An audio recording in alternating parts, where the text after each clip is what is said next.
Hello, freak bitches. Now, I want to switch gears a little bit. It's not totally related, but it is in some ways. Headspace. Talking about mindsets and talking about, we've brought this up, but really haven't delved into it much at all, about meditation and about how much it's affected you and how it got you back on track. And I know that you're a big proponent of it, and I am as well, although I think I'd probably do it differently than you guys do. But I'd love to hear how you do it. I use an isolation tank. Oh, really? Like a sensory deprivation tank? Yeah. I do a lot of yoga. Those are two big ones for me. I think those alone have straightened out my brain in a great way. Yoga in particular. Yoga because it's not. Yoga forces you to do it. Like if you're either doing it or you're not doing it. There's no room for distraction. You're essentially forced to deal with what these poses require of you. And I think that in doing so and having the singular focus of trying to maintain your balance and stretch and extend and do all these different things while you do it, and then concentrating almost entirely on your breath, which is a big factor in yoga, it has remarkable brain scrubbing attributes. Yeah. I would say, and I don't know much. Before I say this, let me just ask, what are you doing in the isolation tank? Like, what are you doing in your mind? A lot. Well, I use it for in a bunch of different ways. I don't use it as much as I should, honestly. But I concentrate on. Sometimes I go in there with an idea. Like I'll concentrate on material, that I'm working on, or maybe jujitsu techniques that I'm having problems with, or some other things that I'm dealing with. Any sort of issues that I have. Sometimes I do that. Sometimes I just go in there and chill out, and relax, and breathe, and concentrate. There's a lot of physical things that happen inside the tank. There's the amount of magnesium that's in the water because it's Epsom salts. It's really good for you physically. It's very good for the muscles. It loosens you up and relaxes you, and that eliminates a lot of stress. And that physical elimination of stress allows the brain to function with just less pressure and allows you to relax more, puts things in perspective better. And it gives you this environment that's not available anywhere else on the planet, this weightless, floating, disconnected from your body environment where you don't hear anything, you don't see anything, you don't feel anything, you feel like you're weightless. You have this sensation of flying because you're totally weightless in the dark. You open your eyes, you don't see anything. You close your eyes, it's exactly the same. The water's the same temperature as your skin, so you don't feel the water, and you're floating. I'll say this. I'm not sure how this is going to go down. I actually don't have any questions about the benefits of being in an isolation tank, even though I don't know too much about it. And I also am I think yoga is great, although I don't do much of it myself. I think, though, that there may actually be a difference between those two activities and meditation. Because there's this is a highfalutin term, metacognition, sort of knowing what you know or knowing that you're thinking. That happens in the kind of mindfulness meditation of which Sam and I are proponents, that I think is a different thing, where you're seeing, and I'll just try to put this in English, when you're meditating the way we do, you're seeing how crazy you are. You're seeing you're fucking nuts. And that actually has a real value. A systematic collision with the asshole in your head has a real value, because when the asshole offers you up a shitty suggestion in the rest of your life, which is basically its job, like, oh yeah, you should eat the 17th cookie or say the thing that's going to ruin the next 48 hours of your marriage or whatever, you're better able to resist it. So what do you do? So, the basic steps of mindfulness meditation are to sit. Most people close their eyes. You bring your full attention to the feeling of your breath. You're not thinking about your breath. You're just feeling the raw data of the physical sensations. And then the third step is the biggie, which is, as soon as you try to do this, your mind's going to go bonkers. You're going to start thinking about, what's for lunch, do I need a haircut, where do gerbils run wild, whatever, blah, blah, blah. You're just going to notice, oh, my mind's going crazy right now. But that noticing is the key moment, is in fact the victory. It's interesting because this is when most people think they've failed, I can't meditate because I can't clear my mind. This is the biggest misconception about meditation. You do not need to clear your mind. That's impossible unless you're enlightened or dead. The whole goal is just to notice when you've become distracted and start again. You return your attention to your breath, and you just do that a million times. And every time you catch yourself wondering and go back to your breath, it's a bicep curl for your brain. It changes your brain. And that over time creates the kind of metacognition I was discussing before, where you see that you're a Homo sapiens sapien. In other words, that's how we're classified as a species. We're the one who thinks and knows he or she thinks. And that knowing that you have this voice in your head, as Sam likes to joke, he feels like when he thinks about the voice in his head, he feels like he's been hijacked by the most boring person alive. Just says the same shit over and over. A joke that I steal from him all the time. Yeah. That is enormously powerful, because then you are not held hostage by this voice. A similar thing happens in the tank. I do a form of meditation in the tank sometimes when I go in there without an idea, like if I'm not working on material or anything else, where I just concentrating on my breath, in through the nose, out through the mouth, and I just literally concentrate on the breath, and the same thing happens. That's meditation. Well, yeah. That's meditation. Yeah. It's not similar. It's the exact same thing. The difference is in the tank, after a while, after about 20 minutes or so, that breaks loose to psychedelic states. Wow. Have you ever combined the tank with psychedelics? Yes. Altered state stuff? Yeah. It's trippy. What LSD or mushrooms? Mushrooms. But the big one is edible pot. Edible pot seems to be as strong as anything in there. Huh. Like I eat enough pot where I'm convinced I'm going to die, and then I climb in there. And right. Every time I do it, I go, don't do that again. So, because I just get out so terrified. What's your motivation when you're eating the pot and climbing into the tank? So let's see what happens. Okay. Yeah, just be scared. Be terrified. Really? Because nothing ever happens. You never die. But god damn, you're just convinced that the universe is imploding around you, and that it usually has the character of fear being a major part of it. But so it's also not embracing the fear, not letting the fear run rampant, and just sort of relaxing and giving in to the vulnerability, the finite nature of your existence, and just breathing and concentrating and letting the dance take place, because there's some sort of a weird that one of the things that there's a big misconception about when it comes to edible pot is that edible pot is like smoking pot. It's an entirely different process physiologically. Your liver, the time course is very different too. You can stay stoned for 3 days. Yeah, you could fuck up and eat too many brownies and you'll be gone for a long time. Oh, that sounds miserable. It is, but it's not, because you get something out of it when it's over. The process is excruciating, but when you come out of it, you just feel so happy. It's over. It's like the joke about the dude who's banging his head up against the wall, and somebody says, "Why are you doing that?" He says, "Because it feels so good when I stop." In a way, but there's no physical damage. Banging your head up against the wall, you're going to hurt yourself. This is true. Yeah, I don't know. I think there seems like there might be easier ways to get to the same wisdom, but maybe. But I think there's also creativity that gets inspired by the edible pot. Something called 11-hydroxy metabolite that your body produces. It's so different that most people, when they eat pot, they think they've been dosed. Like anybody who's smoked pot before, and then you give them a brownie, they think, oh my God, there was something in that. And they're convinced, because reality itself just seems like it just dissolves. And especially inside the tank, there's something about the tank environment that produces, in the absence of any external stimuli, your brain becomes sort of supercharged. Because what you're trying to do when you're just sitting down and concentrating and relaxing is you're trying to focus on your thoughts, but you're still aware of your body. You're still aware of your elbows touching this desk, your butt touching the chair. There's all these different factors there's stimuli that's coming into your senses.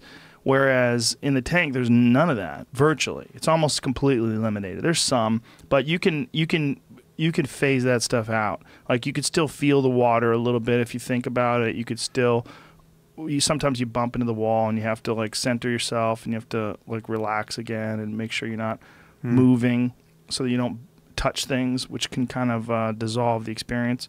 There are experiences in meditation where you have that same experience where you lose your sense of the body, but that usually comes with more concentration. You have to be very concentrated on them. I feel like you would have that experience, and it would be even more intense if you did the exact same thing that you do outside the tank in the tank. I don't think you need any psychedelics in the tank. No.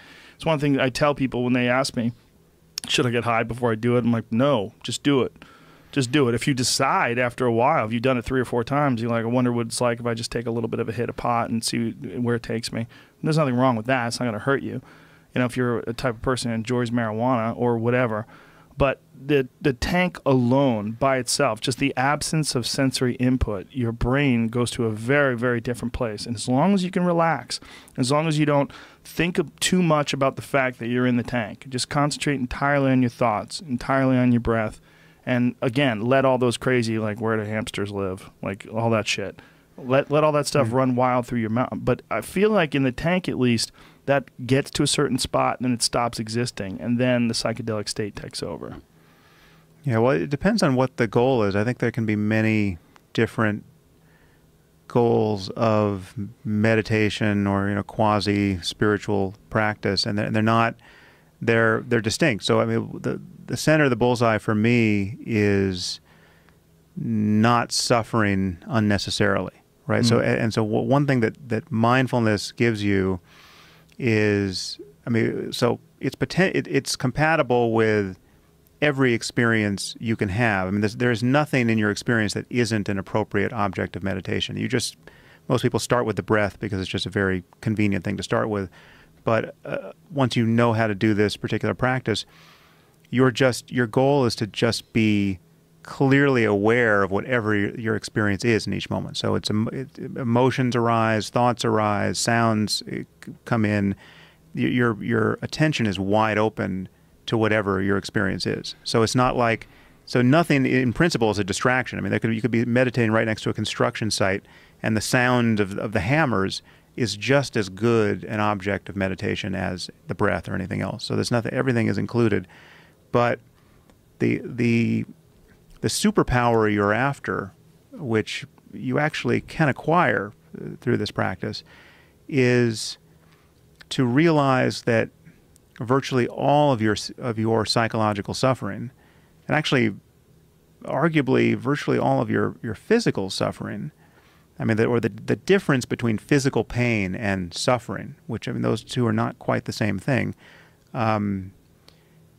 is a matter of being lost in thought. It's a matter of thinking without knowing that you're thinking. And what mindfulness does, and really any technique of meditation ultimately should do, is teach you to break the spell of being lost in thought and to notice a thought as a thought. I mean, the huge difference is, until you learn how to meditate or do something like meditation, you're just helplessly thinking every moment of your life. You're having a conversation with yourself. You're having content, whether it's imagistic or linguistic, pour forth into consciousness every moment, and so incessantly that you don't even notice it. It's just white noise. And not only does it completely color your experience moment to moment. So like if they're angry thoughts, you're angry. If they're depressed thoughts, you're depressed. If they're sad, you're sad.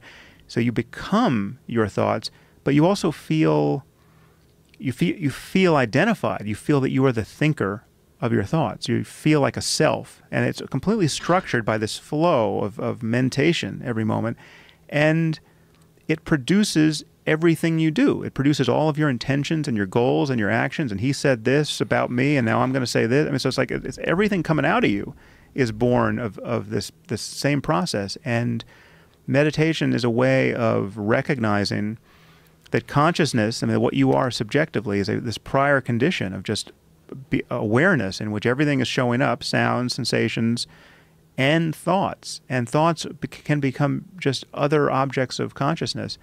And so, I mean, to take even a very basic example of the difference between pain and suffering, you can feel very strong physical pain, I mean, unpleasant pain, and just be aware of it. In that, like, the sense that it's unbearable is virtually always untrue, because in that moment you've already borne it, right? I mean, the feeling that something's unbearable is really the fear of having to experience it in the next moment in the future, right? Because you're always like, if someone drives a nail into your knee, right? You might, well, that sounds like it's unbearable, but every moment you're feeling it, you're bearing it, right? It's like what you're thinking about is the last moment and the next moment, and you're thinking about how much, when am I going to get some relief, and what's the cure, and how badly is my knee injured, and it's like you're worried about the future continuously, and you're not noticing the automaticity of thought that is amplifying the negativity of the experience in that moment. And we all know that you can have super intense sensation, which is either pleasant or unpleasant depending on the conceptual frame you've put around it. So, for instance, if you had this massive sense of soreness in your shoulder, that you would experience it very differently if it was the result of you deadlifting more than you ever had in your life and you were proud of it, right? B, probably cancer, and you're waiting for your the biopsy results, and you're worried about this is the thing that's going to kill you, or you're getting rolfed, like some deep tissue massage, and it hurts like hell, but you actually totally understand the source of the pain, and you know it's going to be gone the moment the guy pulls his elbow back, right?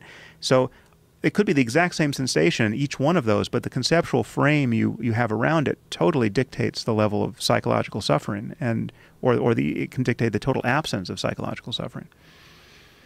Now, we were talking before the podcast started about your apps. And we were talking about the amount of different meditation exercises on the apps. Like, what kind of different meditation exercises are there if you're talking about just concentrating on mindfulness and breathing?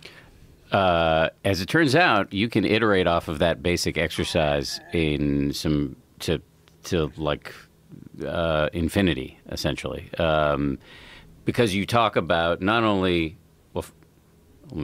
I don't want to get too ahead of myself, but basically the basic instructions are that we listed before. You're feeling your breath coming in, and then when you get lost, you start again. But then you can add onto that. So one big thing to add on is something called mental noting. So you're breathing in and out, and you're feeling your breath, and then you get distracted by a huge wave of anger. Generally speaking, when we get hit by a wave of anger, we just inhabit the anger. We become angry. There's no buffer between the stimulus and our response to it. But there's this little technique you can do of just making a little mental note of, oh, that's anger. And that kind of objectifies the thing. It's a little bit like pressing the picture-in-picture button on your remote control, where the story that's taken up the whole frame can be seen with some perspective. So that's just one example of the little techniques that you can add on to the basic exercise, and you can go for a long time. So as we were discussing, Sam's about to start his meditation app, which is going to be called what, Sam? Waking Up? Waking Up, yeah. And I have mine, which is called 10% Happier. Sam is going to be doing all the teaching on his app, and on my app, since I'm not a teacher, we have experts coming in, like Joseph Goldstein, who's, again, a friend of both Sam and I. And each teacher has their own emphasis, and you then start talking about applied meditation. So how do I use it how do I use it in my everyday life? How do I use it if really what I want to do right now is control my eating? So meditation, for example, we have a course on the app that talks about using it to not overeat.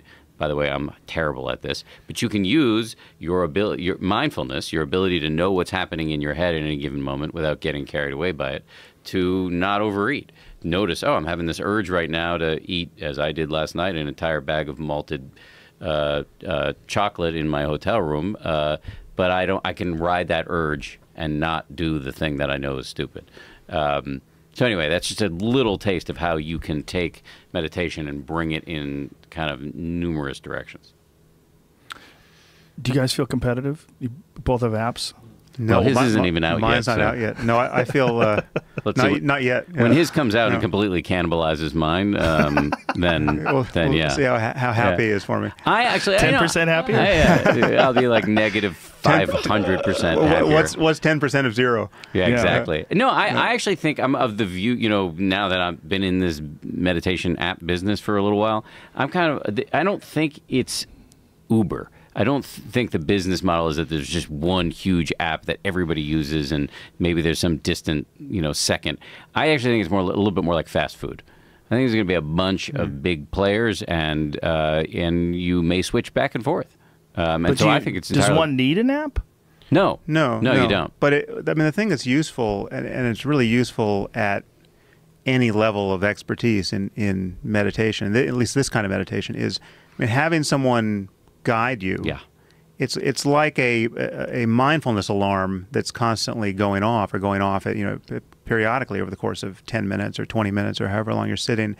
And because distraction is just continually the problem. I mean, you're either meditating or you're distracted. I mean, you're either aware of what's happening at that moment or you're lost in thought. And that's true throughout your life. I mean, you're either hearing what I'm saying right now or you're thinking about something else and you don't know it, right?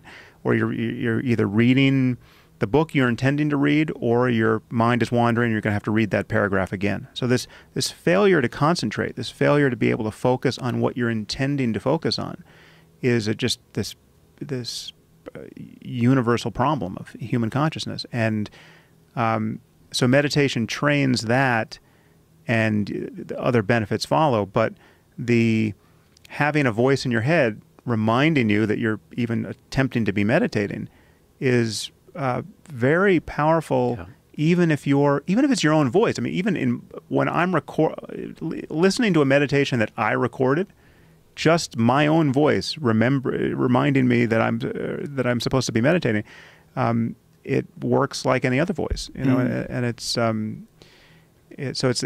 a feedback system that you can't really provide for yourself. Although you can meditate without an app, and most people do. I mean, and I've spent very little time meditating with apps. I just think they're very useful. But you know, both of us started meditating. You started meditating well before I did, but we both started pre the apps weren't around. So you can read a book, read a good book, and learn how to meditate out of the book, and just basically remember the basic instructions and do it. But it really is useful to have an app, especially for some people, because one of the biggest problems in meditation is this persistent fear that you're not doing it right. And so to have a voice you trust in your ear, just reminding you of the basic instructions, which are so simple but very easy to forget, it can be very useful. I like the idea of it being like bicep curls for your mind. Yeah. I mean, you see it in the brain scans. And now Sam will correct me where I run afoul of scientific accuracy here, but this simple act of sitting, trying to focus on one thing at a time, and then when you get distracted, knowing you're distracted and returning to your breath is changing your brain when you do that. You're boosting the muscles, obviously the muscle is, I'm using it loosely. You're boosting your focus muscle. And in many cases, there was a study in 2010, I think it was done at Harvard, that took people who had never meditated before, and they scanned their brains. And then they had them do 8 weeks of, I think, a half-hour a day of meditation. At the end of the 8 weeks, they scanned their brains again. What they found was, in the area of the brain associated with self-awareness, the gray matter grew. And in the area of the brain associated with stress, the gray matter shrank. That, to me, is pretty compelling.